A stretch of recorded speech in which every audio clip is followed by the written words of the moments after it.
எல்லாருக்கும் வணக்கம். என்ன பேசுன்னு தெரியல. நான் படம் நேற்று நைட்டு தான் பார்த்தேன். அதனால யோசிச்சுட்டே உட்காந்துருந்தா எல்லாரும் பேசுறத கவனிக்க ஆரம்பிச்சேன்னா நிமிஷா விஜயன் பக்கத்துல இருந்து பேசிட்டே இருந்தாங்க. எனக்கு ஒரு சின்ன டவுட் அவங்ககிட்ட கேட்டேன். படத்துல அவங்க கேரக்டர் ஸ்பெஷலா பண்ணியிருக்காங்க. அது எந்த மாதிரி டிசைன் பண்ணி என்னோட அசிஸ்டன்ட் டைரக்டரோட தான் அந்த படம் நான் பார்த்தேன் நேற்று நைட்டு. இப்போ டிஸ்கஷன் படம் முடிச்சுட்டு பேசும்போது அந்த கேரக்டர் டிசைன் எப்படி பேசிட்டு இருக்கும்போது இப்போ எனக்கு தோணுது உங்களை பார்த்துட்டு தான் அவன் அதை பண்ணிவிட்டான்னு சொல்லிட்டு.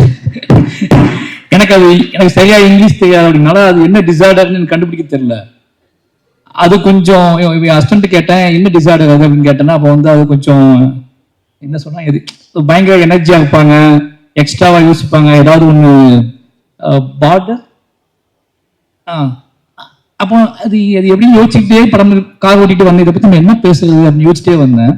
வந்து உட்கார்ந்துல இருந்து அவங்க பண்ற ஆக்டிவிட்டிஸ் எல்லாம் பார்க்கும்போது இது அதுல சேர்ந்தது தானா ரொம்ப எனர்ஜியா இருக்காங்க. நிச்சயமா டீமுக்கு உங்களை நன்றி சொல்லணும். இந்த படம் பார்த்தேன். ஃபர்ஸ்ட் அந்த படத்துலேருந்து உங்களை ஆரம்பிச்சலாம்னு நினைக்கிறேன்.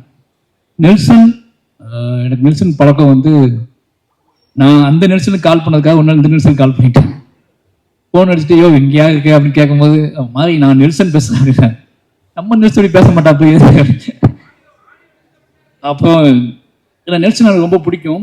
ஏன்னா ஒரு நாள் கூத்து அவரோட முதல் படம்.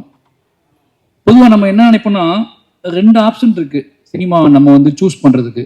படம் ரெண்டு ஆப்ஷன் அப்படின்னா ரெண்டு வேரியேஷன் இருக்கு. ஒன்று ஃபைட், ஒரு என்ன சொல்றதுன்னா யார் என்ன சொன்னாலும் கேட்காம அடமெண்டா நம்மளோட கிரியேஷன் இப்படியாப்பட்ட கதைகளை சூஸ் பண்ணி அந்த கதைகளுக்காக ஃபைட் பண்ணி அந்த கதைகளை மேடை ஏற்றுறது, அந்த கதைகளை வந்து ஆடியன்ஸ்ட்டு கொண்டு போய் சேர்க்கறதுன்னு ஒரு விஷயம் இருக்கு.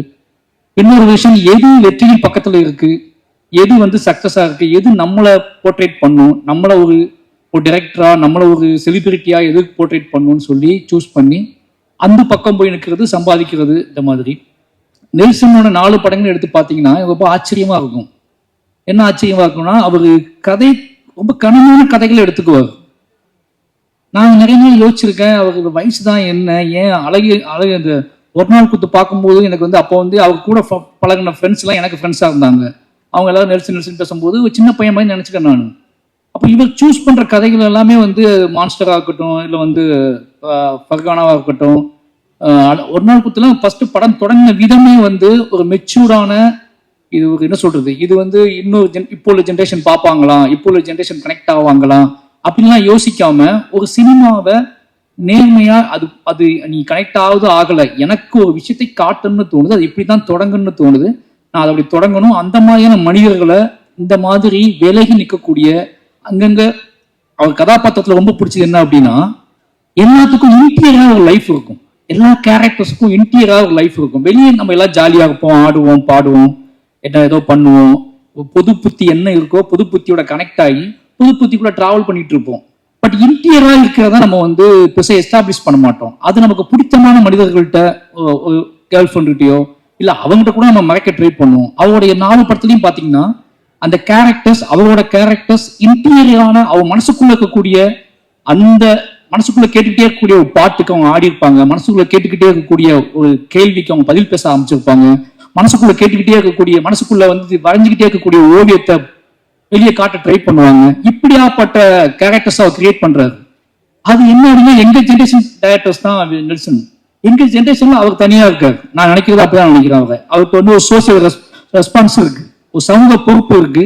அதே நேரத்துல அத எல்லாத்துக்குள்ளேயும் நம்ம எல்லா தளத்திலையும் இயங்கக்கூடிய, அது ஐடியா இருக்கட்டும், ஐடி பீப்புளா இருக்கட்டும், அது எஃப்எம் மாதிரி ஒரு இதுவா இருக்கட்டும், ஒரு வீட்டுக்குள்ள அடங்கி கிடக்கிற பொண்ணா இருக்கட்டும், அல்லது மான்ஸ்டர் மாதிரி அந்த எல்லாத்துக்கும் அப்படி தனித்த அங்கங்கே விடுபட்ட தென்படக்கூடிய டக்குனு தென்படாத கேரக்டர்ஸ்களோட உள்ளுக்குள்ள இருக்கிற வாழ்க்கையை படம் பிடிச்சு காட்டுறதுல அவருக்கு எங்கேயாவது மேலே கிடைக்காதா. ஏன்னா அவர் பேசினது இல்லை.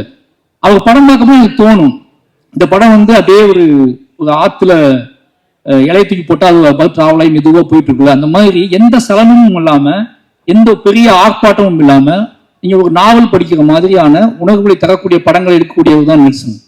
நீங்க மான்ஸ்டர்ல பாத்தீங்கன்னா எப்படியான காமெடி பண்ணலாம், ஆனா அதுலயும் சென்சிட்டிவான காமெடிஸ் தான் பண்ணியிருப்பாரு.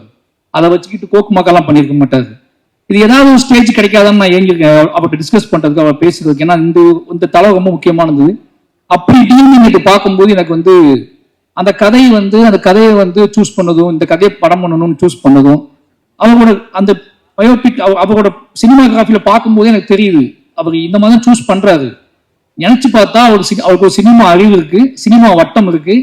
இப்ப என்ன குதிரை வேகமா ஓடும், இப்ப என்ன படம் எடுத்தா பயங்கரமா ஹிட் ஆகும் நினைச்சா ஒரு கதையை அவரால் பண்ண முடியும். ஆனா அவர் அந்த ஒரு ஆற்றின் போக்குல உள்ள கூழாங்கல்லாவே இருக்காரு. அவருக்கு வாழ்த்துக்கள்.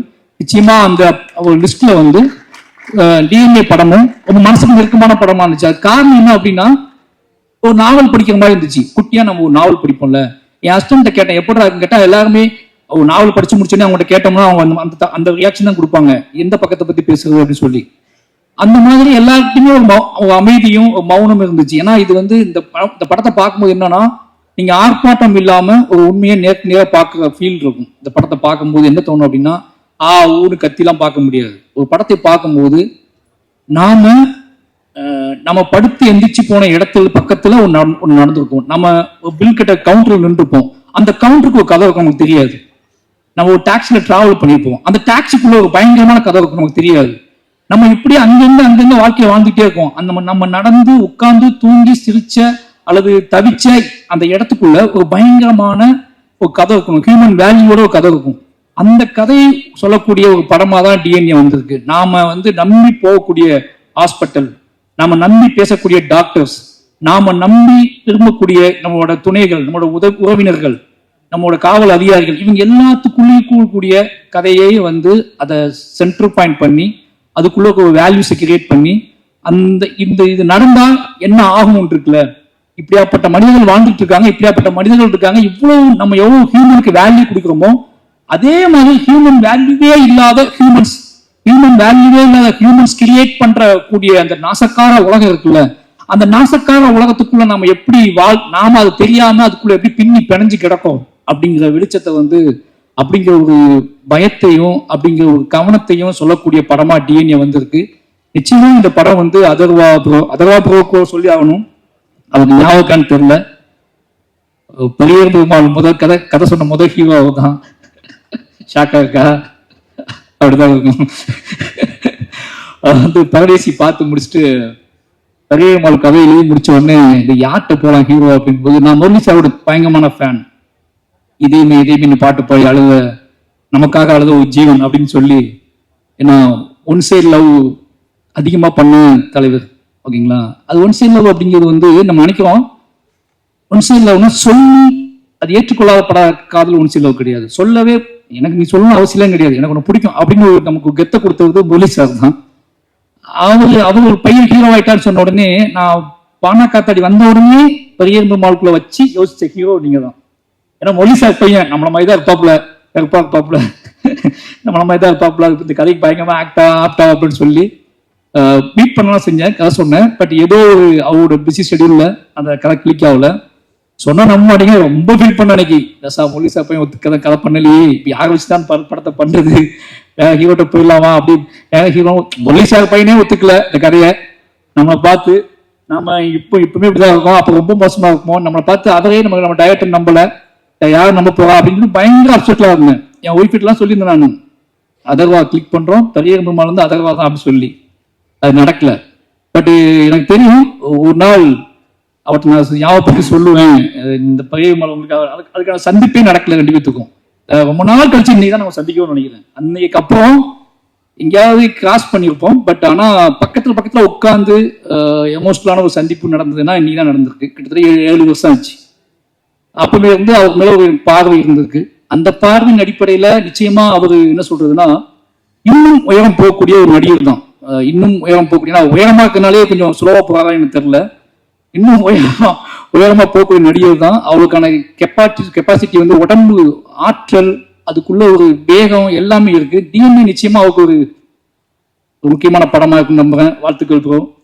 அப்புறம் படத்தின் கதாநாயகிகள் 2 பேருமே நல்லா நடிச்சிருக்காங்க. அவங்களுக்கும் வாழ்த்துக்கள். நிமிஷா அதான் சொல்லிட்டு அவங்களை பத்தி முதல்ல. ஏன்னா உண்மையாவே உங்களுக்கு ஒரு ஃபேன் தமிழ்நாட்டில் இருக்காங்க. ஒரு ஹீரோயினுக்கு ஃபேன் உருவாகுது வந்து இதெல்லாம் நினைச்சிட்டு இருக்க மாதிரி கிடையாது.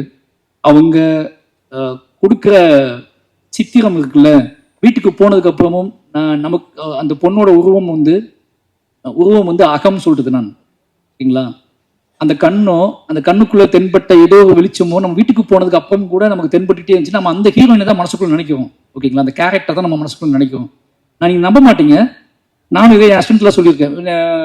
எந்த மாதிரி பொண்ணு வேணும் அப்படின்னு கேட்கும்போது நிமிஷா இருக்காங்கல்ல அவங்க மாதிரி. ஆனால் உங்ககிட்ட நான் வந்தது இல்லை, ஆனால் நான் அசிஸ்டன்ட் அடிக்கடி சொல்றது வந்து நிமிஷா இருக்காங்கல்ல அவங்க மாதிரி ஒரு பொண்ணு தான் பெட்டரா இருக்கும்டா இப்படி சொல்லியிருக்கேன் நான்.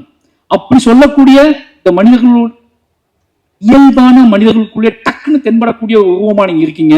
ரொம்ப தூரத்துல இல்லை, நீங்க எங்களுக்குள்ளே புழங்கிக்கிட்டு இருக்கக்கூடிய முகம், அதுக்கான திறன் எல்லாமே உங்கள்கிட்ட இருக்கு. வாழ்த்துக்கள். நீங்க இன்னும் நிறைய படம் பண்ணதுக்கு வாழ்த்துக்கள்.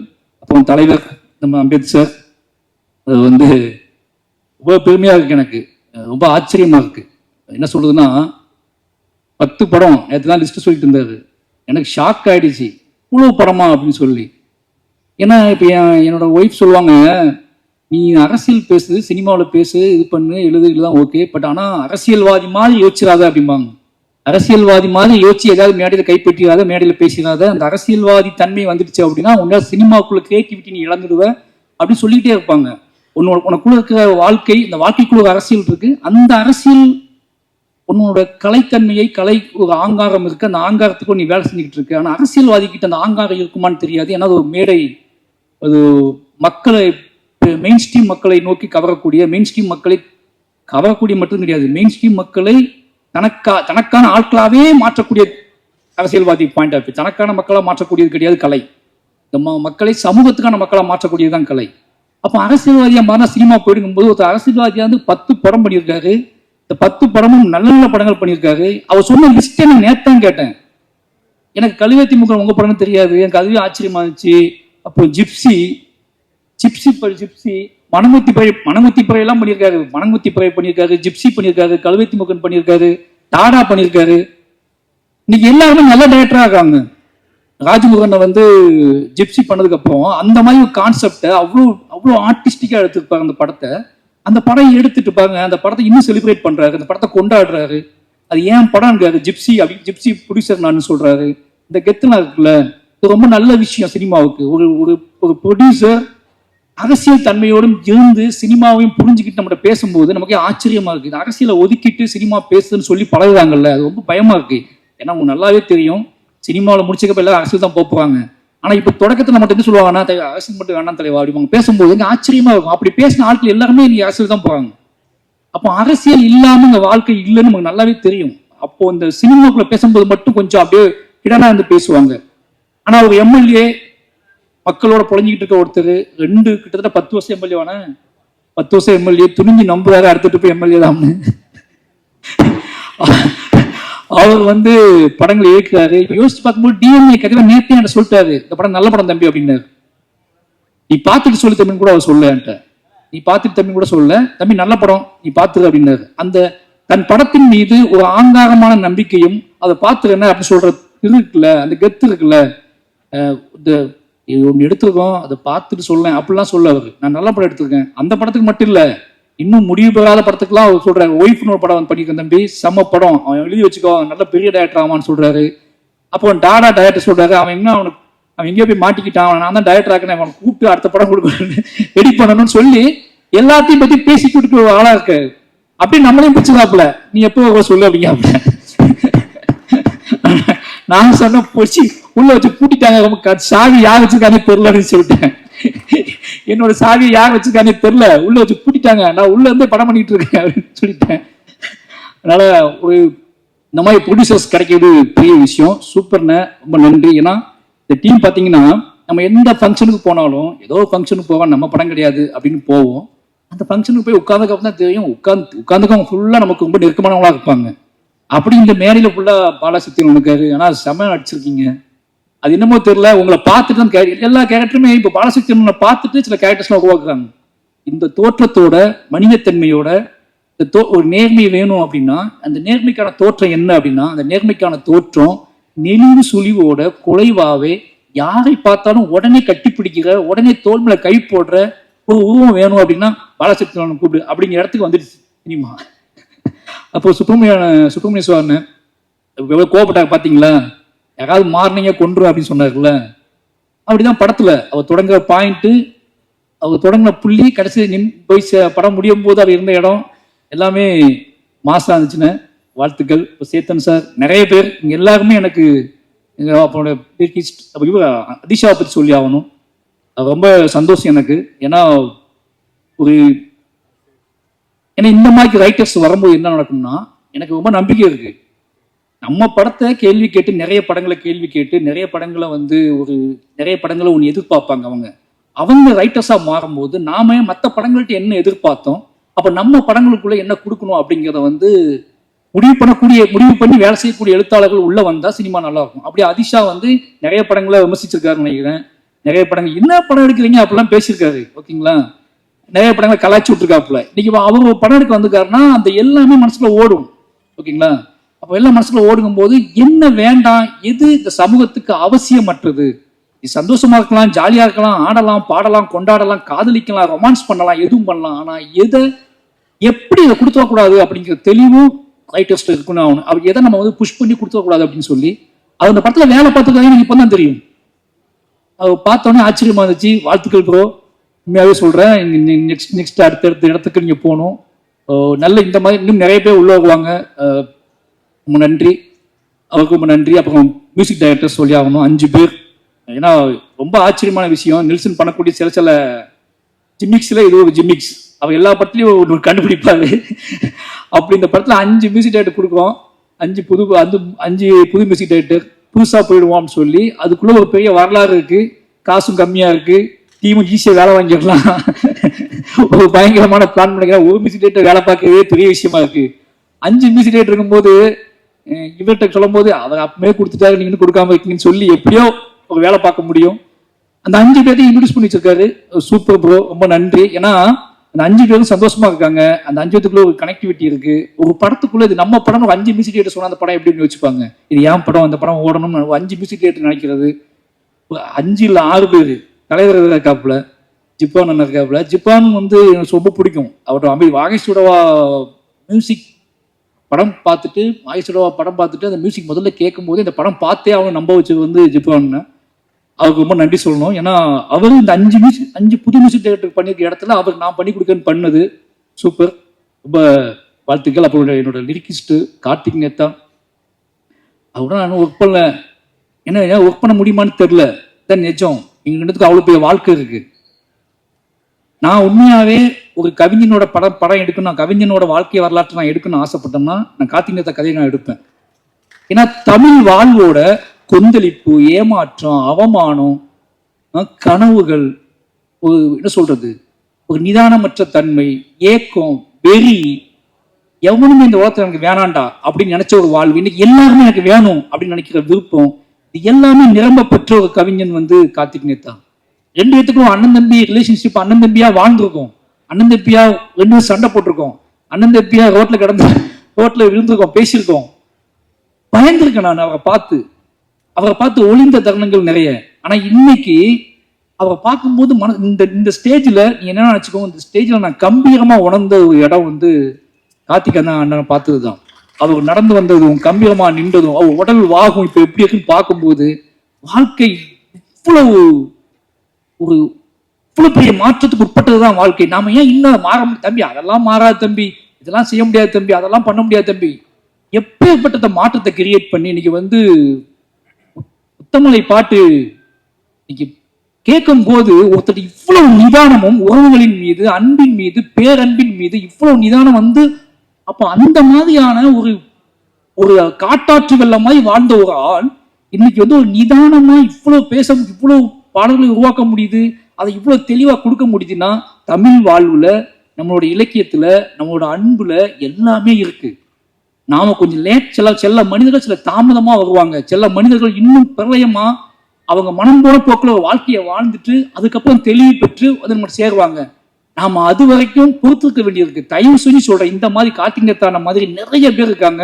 நாம என்ன உதாசீனப்படுத்திட்டு இவன் உருப்படவே மாட்டான்னு நினைச்சிருவோம். ஆனா அவங்க கிளம்பி வந்தாங்கன்னா, அவங்க மாறினாங்கன்னா, அதுக்கப்புறம் தமிழ் இலக்கியமும் தமிழ் சினிமாவும் மாற போற இடம் இருக்குல்ல, அது பயங்கரமா இருக்கும்னு நினைக்கிறேன். அப்படியான ஒரு வாசலை கார்த்திகேயனை திறந்து வச்சிருக்காரு.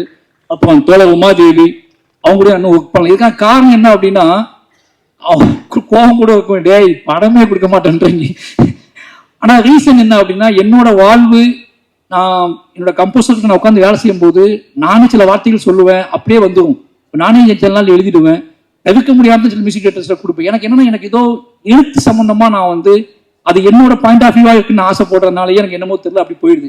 எழுத்து தான் என்னை உருவாக்கிச்சு, எழுத்துச்சா என்னை செதுக்கிச்சு அப்படின்னாலேயே இன்னொருத்தர் கூட ஷேர் பண்ணி அதை சொல்லி வரக்கூடிய எனக்கு டக்குன்னு துணி எந்திரிச்சோன்னு என்ன தோணுதோ அதை டக்குன்னு நான் அது திரைக்கதையாவோ கதையாவோ எடுத்துக்குவேன். நான் வந்து திரைக்கதைக்கும் டீம் வைக்கல, என்கிட்ட லிரிக்குக்கும் பெருசாக டீம் வைக்கல. அதுக்காக காரணம் இதுதான், எனக்கு ஒன்று தோணும் நான் டக்குன்னு போயிடுவேன். ஆனால் நிச்சயமா இவங்கெல்லாம் பிடிக்கிறவங்கெல்லாம் பார்த்து பிரமிச்சிருக்கேன் நான். அப்படியாப்பட்ட எல்லா மனிதர்களும், முத்தமிழ் அவர் நான் ஒர்க் பண்ணதே இல்லை, ஆனால் சந்தோஷ் நாயர் அவங்களை பற்றி சொல்லிட்டே இருப்பாரு. இப்படி எல்லா டீமுமே ஏன் ரொம்ப நேரம் பேசணும் தப்பா நினைக்காதீங்க, இவங்க எல்லாருமே இந்த டிஎன்ஏ படம் வந்து எல்லாருமே ஜெயிச்சே ஆகணும். நெல்சன் நிச்சயமா ஜெயிச்சே ஆகணும். வெற்றி அப்படின்னு என்ன தெரியுமா உங்களுக்கு? அவர் நிம்மதியா படம் ரிலீஸ் ஆன நைட்டு நிம்மதியா தூங்குறது, வெற்றி வேற ஒண்ணுமே கிடையாது. நைட்டு நிம்மதியா போய் குழந்தைக்கு முத்தம் கொடுத்து ஒய்ஃபோட டின்னர் சாப்பிட்டு நைட்டு நிம்மதியா தூங்கி காலை எழுந்திரிச்சு மறுபடியும் பஸ் ஷோ போகிறது இருக்குல்ல, அந்த முதல் நைட்டு சந்திக்கிறது இருக்குல்ல, படம் ரிலீஸ் ஆன நைட்டு அன்னைக்கு நண்பர்களை பிரியமானவர்களை எல்லாம் சந்திச்சு உரையாடி கொண்டாட்டமா நம்ம வாழ்க்கை நாம் ஒன்று செஞ்சோம், அது சரியா இருந்துச்சுன்னு நம்பி ஒருத்தன் தூங்குறது இருக்குல்ல, அது ரொம்ப முக்கியமானது. அப்படியாப்பட்ட பெரிய வெற்றி நெல்சனுக்கு வாய்க்கட்டும். அப்புறம் திங்மி சந்தோஷ், இந்த இடத்துல நான் அவரை முந்திட்டேன், அவர் இன்னும் படம் பார்க்கணும்னு நினைக்கிறேன், நான் பார்த்துட்டேன். அதனால வந்து இந்த படத்தை ரொம்ப சின்ன படங்களுக்கு நிறைய சப்போர்ட் பண்ணக்கூடிய ஒரு முகமாக இருக்காரு. அவருக்கும் வாழ்த்துக்கள். திங் மியூசிக் டிஎன்ஏ படத்துக்கு பயங்கர சப்போர்ட் பண்ணோம். அப்போ இந்த பாடலை வெளியிட்டவர்கள் ரொம்ப ஆச்சரியமா இருந்துச்சு. ஏன்னா அவர் அண்ணன் சொன்னாரு, இவங்க தான் வாங்கணும் தம்பி, இவங்க தான் பண்ணணும் தம்பி மேடையில் அப்படின்னு சொல்லி. சினிமாவை விட்டு ஒதுங்கி வீட்டுக்குள்ள பூட்டி வச்சு படிச்சவங்க தானே நீங்க. அதான் சினிமா பார்க்காத கெட்டு போயிடுவேன்னு சொல்லி அப்படி இல்லையா? சரி, அப்போ நல்ல விஷயம் தான். சினிமா பார்த்தும் நல்ல சினிமா பார்த்துருக்காங்க. ஓகே, நல்ல சினிமா பார்த்து வாழ்க்கையிலையும் பெருசா படிப்புலையும் சரி பெருசா ஜெயிச்ச இவங்க 2 பேத்துக்கும், டிஎன்ஏ டீமுக்கு வந்து சப்போர்ட் பண்ண இவங்க 2 பேத்துக்குமே நன்றி, வாழ்த்துக்கள். நிச்சயமா இந்த டிஎன்ஏ படம் எல்லாத்துக்கும் சந்தோஷத்தையும் நிம்மதியும் கொடுக்கக்கூடிய, கொண்டாட்டத்தையும் கொடுக்கக்கூடிய படமாக இருக்கட்டும். வந்திருந்த அனைவருக்கும் என்னோட நன்றியும் அன்பும். தேங்க்யூ.